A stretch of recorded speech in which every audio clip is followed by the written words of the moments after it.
Did you know that 70% of seasoned software engineers have faced nightmare interviews? Have you ever wondered how they survived and conquered these bizarre interview scenarios? Well, if you think tech interviews can't get any weirder, then you are in for a surprise of the most unbelievable things that might pop up in a tech interview. So if you are keen on learning from these wild experiences, then my friend, you have landed in the right place. What's up my people? In this video, I will be sharing the craziest, most unbelievable interview stories from veteran software engineers. Questions like being asked to solve ridiculous brain teasers that have nothing to do with coding. We're talking bizarre questions that will make you go, what the or embarrassing moments that would have you cringing, and some outrageous interviewer behavior that's just plain unprofessional. We'll talk about candidates completely bombing whiteboards and take-home tests and freezing up in front of their interviewers, and hopefully you would get invaluable insights into how they handled these situations and what these experiences taught them about acing interviews. So whether you're a new grad or an experienced pro, get ready to walk away with some battle-tested tips for handling technical challenges or screenings and every curveball that they can throw at you. Because 90%, if not all of the engineers in these stories that I've heard made it through their nightmares, and so can you. So grab your snacks, settle in, and let's comb through some of these experiences that will teach you how to slay your next interview. So let's go. You know what's just as important as having the right technical skills and mindset for interviews? It's understanding how the company cultures, patterns, and priorities shape the whole process and how they vary from role to role. Because interviewing at a big prestigious tech giant like Google or Facebook is a totally different beast compared to a fresh startup. The questions, the formats, even the vibes can be worlds apart, especially if they are for different roles. The contrast between someone interviewing in a FANG or MANG company and a small-scale startup is like night and day. At the big companies, they are looking for engineers who can jump through very specific hoops and check all their standardized criteria boxes. But for a startup, most times they need utility players who can just get stuff done collaboratively without ego. The size, role, and industry definitely plays a huge role in what you can expect. Interviewing for a role at a big name enterprise software company is going to be way more buttoned up and old school compared to a hip, modern consumer app shop. You might face more theoretical computer science questions at one versus hands-on coding exercises at the other. The process can vary widely depending on what role you're applying for.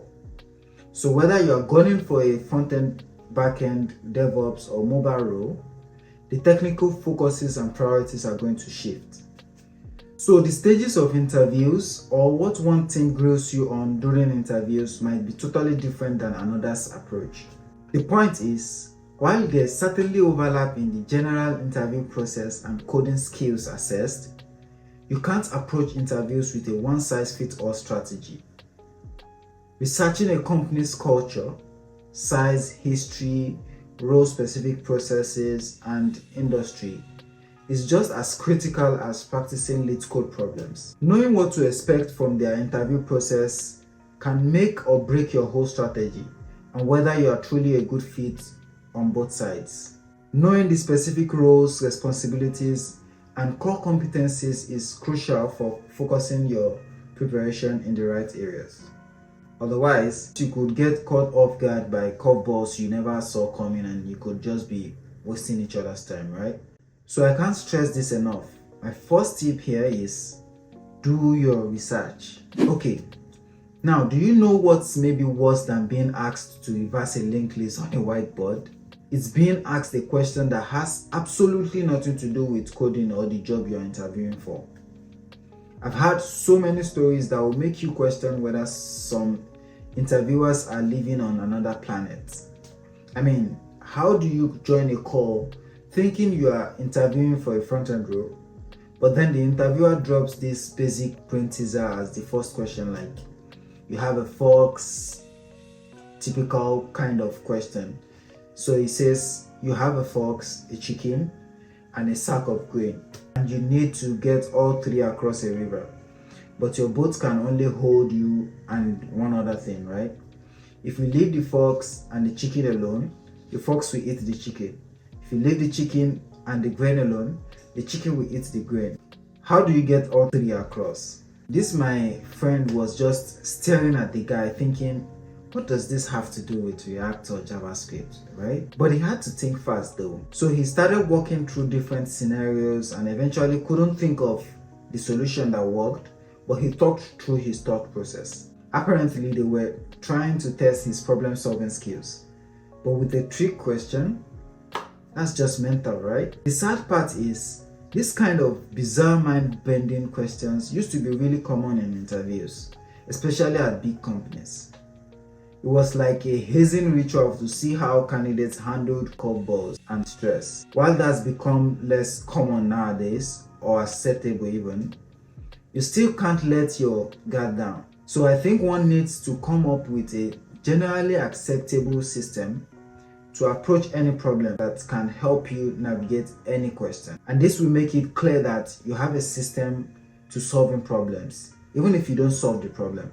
What I think most interviewers should do is to ask a few probing questions to gauge the person's problem solving ability, instead of just throwing out random brain teasers or trick questions that have zero relevance. That's just going to make the candidates feel tripped up and demoralized, as if tech interviews weren't stressful enough. You've got to be ready for interviewers throwing you these totally bizarre curveballs. But yeah, knowing how to calmly walk through them or push back respectfully is a skill in itself. One that will keep you from getting frazzled when the ridiculous questions start flying in. So how about situations where we completely embarrass ourselves in front of them? I'm talking cringe-worthy moments that would have you burying your face in your hands. Let me paint a picture for you. You are in the hot seat and the interviewers ask you to whiteboard a coding problem. And as you start writing, your mind goes blank. Totally frozen. And you're there, staring at the board like a deer facing a headlight, while the awkward silence takes over the room for what feels like an eternity. Or how about where you are cruising through a technical interview, feeling pretty confident, right? Then you make a silly little mistake that spirals out of control, like maybe mixing up your variable names or putting a parenthesis in the wrong place. And then suddenly your perfect code has gone haywire and you can't figure it out. You're there desperately trying to backtrack. That's standard pressure cooker situation of every candidate. The harder you try to course correct, the deeper the hole you dig yourself into. I've seen it happen too many times where super smart engineers are utterly flunking interviews because they let the nerves get the best of them. But coding trips aren't the only source of embarrassment. How about situations where you start rambling on too long while answering a tricky behavioral question and overshared some personal drama or information? Or you accidentally insulted the company's product without realizing it because you didn't do your research. Those awkward moments can tank an interview real quick. I'll never forget when a colleague was doing an interview and was asked to talk about the languages he has worked with, and he started listing off a bunch of languages and frameworks he had worked with, but except that he completely blanked on mentioning JavaScript and React, which was the whole focus of the role. Or another person who was trying to ask a question about competitors of the company, and then he started talking down on a particular product, thinking it was a competitor's app. It turns out it was one of their sub-products. Talk about an awkward first impression, right? Well, whether it's a mind blank moment or an ill-timed blunder or a straight up too much information situation, we've all been there. The key is learning how to roll with those punches and not let those embarrassments totally derail you. Take a minute to think about the question before speaking and trying your best not to think too much about the outcome of the interview in that pressure moment. Most importantly, don't forget to do your research. Another thing that is almost as bad as totally embarrassing yourself in an interview is having to deal with unprofessional, straight up disrespectful behavior from even the interviewers themselves. I'm not just talking about them asking you bizarre brain teasers or trick coding questions. I mean, interviewers who are rude, dismissive, arrogant, the kind of toxic attitude that makes you question why you even applied to their company in the first place. Talking about interviewers who just don't seem to give a crap. They stroll in late, barely glance at your resume, and spend the whole time distracted by their phones or laptop. You can tell they've totally checked out and are just going through the motion, sitting there wasting your time. But the real nightmare fuel are interviewers who are straight up inappropriate or unethical. I'm talking discriminatory questions that cross every line, or worse, behaving in outrageously unprofessional ways that make you want to run out of the room or Zoom call. There's a friend of mine who had 2 interviews where the interviewer literally pulled out his laptop and started working on something else while he was speaking. Just straight up ignored him mid-sentence. He felt so disrespected. And there was another one who was shirtless. Can you imagine? You're all dressed up, anxious for this big interview, and the person you're supposed to impress enters the video call looking like they just rolled out of bed without a shirt on. That's just crazy. Apparently, it was just too hot for them to bother getting properly dressed. Some interviewers really need a refresher course on professionalism because that's just unacceptable. I don't care how casual the company culture is. You always dress properly. But the good part is, those negative experiences most of the time say more about the company's culture than the candidate's ability. Not in all cases, but I mean, do you really want to work somewhere they treat applicants like that? Sometimes, the biggest nightmare is realizing you dodged a bullet by not getting an offer. And that's okay. Okay, we have had some of these cringe-worthy interview stories. But you know what's even better is that we get to learn from them. That's why I've put together some of these points that we have been talking about since, that I gathered from network of my experienced software engineer friends that I think will help you. Because let's face it, when you're a new grad or junior dev, you don't always know what you're getting yourself into with these technical interviews. You might think you're prepared, but then you get thrown a curveball you never could have anticipated. That's where some of these tips from veteran devs could come in clutch. Take for example myself, who is a self-taught programmer. I had to grind my way into the industry through sheer determination. I have been on both sides of the interviewing table, so I have a unique perspective on what really impresses versus what's just putting on an act. I've been through several interviews, more times than I can count, from coding challenges to system design grillings. I mean, my very first on-site interview back when I was in Nigeria was such a disaster. I thought I'd never land a job, but now I think I know how to keep my cool under pressure moments because I believe I now have a system I use to approach any interview. If you would like to know my personal system, drop it in the comment section and I will share my step-by-step approach. Okay, my point is, there are a range of things from technical prep work to mental strategies, from highlighting your skills to avoiding common pitfalls that the experienced engineers would have seen and gone through. So their insights could mean the difference between another disappointing rejection for you or you finally landing that dream job offer. And you know what's great? Even after years in the industry, these veterans are still constantly learning and evolving their interview techniques.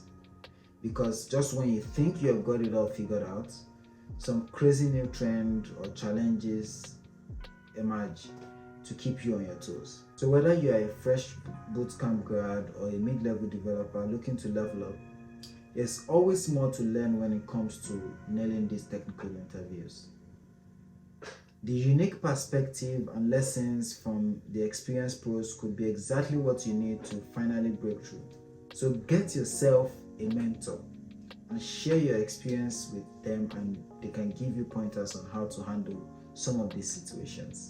We've gone over all the different nightmarish scenarios that can happen during interview process. So you understand how interviews can vary widely based on the company culture and the specific role you're gunning for. But you know what's even more inspiring is hearing how people were able to overcome total interview failures and rejection to eventually land their dream jobs. It's all about having the right mindset, putting in the work, and not letting rejection or weird situations define or kill your confidence. Because as brutal as interview grind can feel, that dream job is waiting for you if you just keep pushing through the nightmares. Even when you fail these interviews, the idea is to analyze the feedback or how the interview went, identify the gaps, and optimize your preparation for the next company you will be interviewing with, and just go in and conquer it. At the end of the day, you can prep and practice until you're blue in the black, but sometimes the universe just has other plans to throw you a curveball you never could have seen coming. All you can do is roll with the punches and give it your best shot. No matter how bizarre the situation gets, just keep your cool. Because if you can survive an interview nightmare like that and still come out on top, you just know you have got the grit and perseverance to thrive anywhere. So here's to making the most of even the wildest, most unexpected twists that come your way. Wow, what a wild ride through some of the craziest interview scenarios that may be out there. From bizarre brain teasers to unexpected curveballs. But you know what's even crazier? The fact that you made it through this entire video. That determination and perseverance is exactly what you will need to power through your own interview challenges. No matter where you are in your coding journey, keep grinding, keep learning, and never let an interview nightmare get you down. So, drop a like if you liked the video, and leave a comment letting me know what other specific topics you'd like me to cover in subsequent videos.